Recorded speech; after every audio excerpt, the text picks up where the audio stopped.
ओम शांति। आज की मुरली का सार। मीठे बच्चे, जैसे बाप भविष्य 21 जन्मों के लिए सुख देते हैं, वैसे आप बच्चे भी बाप के मददगार बनो, प्रीत बुद्धि बनो। दुख देने का कभी ख्याल भी न आए। प्रश्न है, तुम रूप बसंत बच्चों का कर्तव्य क्या है? तुम्हें बाप की कौन सी शिक्षाएं मिली हुई हैं? उत्तर है, तुम रूप बसंत बच्चों का कर्तव्य है मुख से सदैव रतन निकालना। तुम्हारे मुख से कभी पत्थर नहीं निकलने चाहिए।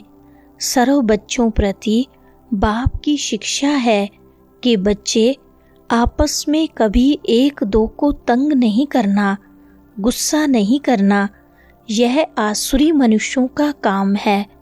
मनसा में भी किसी को दुख देने का ख्याल ना आए। निंदा स्तुति मान अपमान सब कुछ सहन करना। अगर कोई कुछ बोलता है तो शांत रहना, हाथ में ला नहीं उठाना। सुनते हैं मुख्य पॉइंट्स। पहली पॉइंट, तू प्यार का सागर है।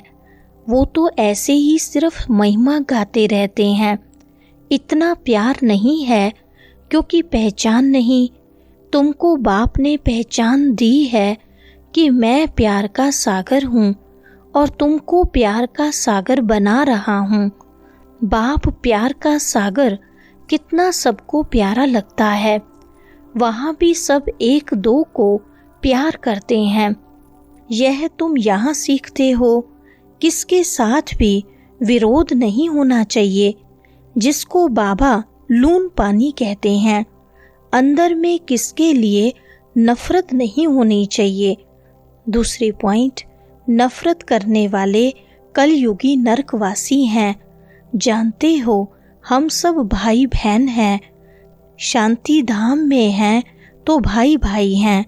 यहाँ जब कर्म क्षेत्र पर पाठ बजाते हैं तो बहन भाई हैं, ईश्वरीय संतान हैं। ईश्वर की महिमा है, वो ज्ञान का सागर, प्रेम का सागर है, यानी सबको सुख देते हैं। तुम सब दिल से पूछो, जैसे बाप भविष्य 21 जन्मों के लिए सुख देते हैं, वैसे हम भी वह कार्य करते हैं। अगर बाप के मददगार नहीं बनते, प्यार नहीं करते, एक दो से प्रीत नहीं है, विपरीत बुद्धि होकर रहते हैं, तो विनशंति हो जाते हैं। तीसरी पॉइंट, तुम हो ही दुख हरता सुख करता बाप के बच्चे, तो दुख देने का ख्याल भी तुमको नहीं आना चाहिए। वह तो है ही आसुरी संप्रदाय, न कि ईश्वरीय संप्रदाय, क्योंकि देह अभिमानी है। वह कभी याद की यात्रा में रह न सकें। याद की यात्रा बगैर कल्याण होना नहीं है। आधा कल्प तो एक दो को दुख देते आए हो, एक दो में लड़ते तंग करते रहते हैं। वह आसुरी संप्रदाय में गिने जाते हैं। भल पुरुषार्थी हैं तो भी कब तक दुख देते रहेंगे। इसलिए बाबा कहते हैं, अपना चार्ट रखो।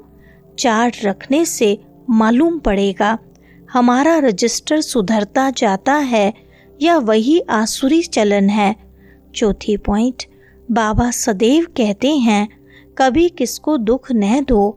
निंदा स्तुति मान अपमान ठंडी गर्मी सब सहन करना है। कोई ने कुछ कहा तो शांत रहना चाहिए। ऐसे नहीं कि उनके लिए दो वचन और कह देना है। कोई किसको दुख देते हैं तो उनको बाप समझाएंगे ना। बच्चे बच्चे को कह नहीं सकते, अपने हाथ में ला नहीं लेना है। कुछ भी बात है तो बाप के पास आना है। गवर्नमेंट में भी कायदा है, कोई एक दो को घूसा नहीं मार सकते। कंप्लेंट कर सकते हैं। ला उठाना गवर्नमेंट का काम है। तुम भी गवर्नमेंट के पास आओ, हाथ में ला नहीं लो। पांचवी पॉइंट, यह तो है ही अपना घर, इसलिए बाबा कहते हैं रोज कचहरी करो। यह भी समझते नहीं हैं, शिव बाबा ऑर्डर करते हैं। बाबा ने कहा है हमेशा समझो शिव बाबा सुनाते हैं, ऐसे मत समझो ब्रह्मा सुनाते हैं। हमेशा शिव बाबा ही समझो तो उनकी याद रहेगी। यह शिव बाबा ने रथ लिया है तुमको ज्ञान सुनाने के लिए। सतो प्रधान बनने का रास्ता बाप समझा रहे हैं, वह है गुप्त, तुम हो प्रत्यक्ष। जो भी डायरेक्शन निकलते हैं समझो शिव बाबा के हैं तो तुम सेफ रहेंगे। छठी पॉइंट, तुम कहते हो ना बाबा हम तो लक्ष्मी नारायण बनेंगे, फिर सेकंड थर्ड बने, सूर्यवंशी नहीं बने तो चंद्रवंशी बने। ऐसे तो नहीं, हम भल दास दासी बने। प्रजा बनना तो अच्छा नहीं, तुमको तो यहाँ दैवी गुण ही धारण करने हैं। आसुरी चलन तो नहीं होनी चाहिए। निश्चय नहीं है तो फिर बैठे बैठे यह कह देते इनमें शिव बाबा आते हैं, हम तो नहीं समझते। माया का भूत आने से आपस में ऐसे कह देते, आपस में आसुरी स्वभाव वाले मिलते हैं तो फिर ऐसे बोलने लग पड़ते हैं। आसुरी बातें ही मुख से निकलती हैं। 7वें पॉइंट, देही अभिमानी स्थिति में ठहर नहीं सकते। देही अभिमानी बनेंगे तब ही इतना ऊंच पद पाएंगे। कई बच्चे फालतू बातों में बहुत टाइम वेस्ट करते हैं, ज्ञान की बात ही ध्यान में नहीं आती। यह भी गायन है, घर की गंगा का मान नहीं रखते, घर की चीज का इतना मान नहीं रखते हैं। जबकि कृष्ण आदि का चित्र घर में भी है, फिर श्रीनाथ द्वारे आदि इतना दूर दूर क्यों जाते हो?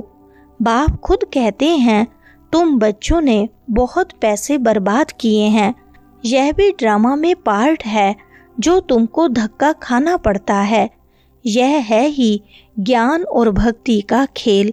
8वें पॉइंट, ज्ञान की बूंद मिलती है, थोड़ा भी ज्ञान सुना तो स्वर्ग में जरूर आएंगे, बाकी है पुरुषार्थ पर। समझते हैं गंगा जल की एक लोटी भी मुख में डालने से पतित से पावन बन जाते हैं। लोटी भरकर ले जाते, फिर रोज उनसे एक एक बूंद पानी में मिलाए स्नान करते हैं, वह जैसे गंगा स्नान हो जाएगा। विलायत में भी गंगा जल भरकर ले जाते हैं। यह सब है भक्ति। 9वीं पॉइंट, तुम अपने को आपे ही राज तिलक देते हो तो अपनी जांच करनी है। बाप श्रीमत देते हैं ऐसे ऐसे करो, दैवी गुण धारण करो, जो करेंगे वह पाएंगे। तुम्हारे तो खुशी में रोमांच खड़े हो जाने चाहिए। बेहद का बाप मिला है, उनकी सर्विस में मददगार बनना है, अंधों की लाठी बनना है। जितना जास्ती बनेंगे उतना अपना ही कल्याण होगा। बाबा को तो घड़ी घड़ी याद करना है। नेस्टा में एक जगह बैठने की बात नहीं, चलते फिरते याद करना है। 10वीं पॉइंट, कोई दान पुण्य करने से राजा के पास जन्म लेते हैं, सो भी अल्पकाल के लिए, सदा तो राजा नहीं बन सकते। तो बाप कहते हैं यहाँ तो 21 जन्मों की गारंटी है, तो कितना अच्छी रीति पुरुषार्थ करना चाहिए।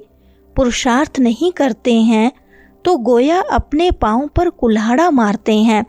चार्ट लिखते रहो तो डर रहेगा। बाप कहते हैं गफलत छोड़ो, नहीं तो बहुत पछताना पड़ेगा। अपने पुरुषार्थ का फिर पिछाड़ी में साक्षात्कार जरूर होगा, फिर बहुत रोना पड़ेगा। क्या कल्प कल्प यही वर्षा मिलेगा? दास दासी जाकर बनेंगे, पिछाड़ी में फिर तुम बच्चों को साक्षात्कार होंगे। साक्षात्कार बगैर सजा कैसे मिल सकती? कायदा ही नहीं। 11वीं पॉइंट, यह पढ़ाई कोई कॉमन नहीं है, और सब सत्संगों आदि में तो है कन रस, जिससे अल्पकाल सुख मिलता है। यह बाप द्वारा तो 21 जन्मों का सुख मिलता है। बाबा सुख शांति का सागर है। हमको भी बाप से वर्षा मिलना है, सेवा करेंगे तब तो मिलेगा, इसलिए बैच सदा लगा रहे। हमको ऐसा सर्वगुण संपन्न बनना है, जांच करनी है कि हम किसको दुख तो नहीं देते हैं, आसुरी चलन तो नहीं चलते हैं। माया ऐसे काम कराती है, बात मत पूछो। अच्छे अच्छे घर वाले भी बतलाते हैं, माया ने यह विक्रम करा लिया। वरदान है, संगठित रूप में एक रस स्थिति के अभ्यास द्वारा विजय का नगाड़ा बजाने वाले एवर रेडी भव।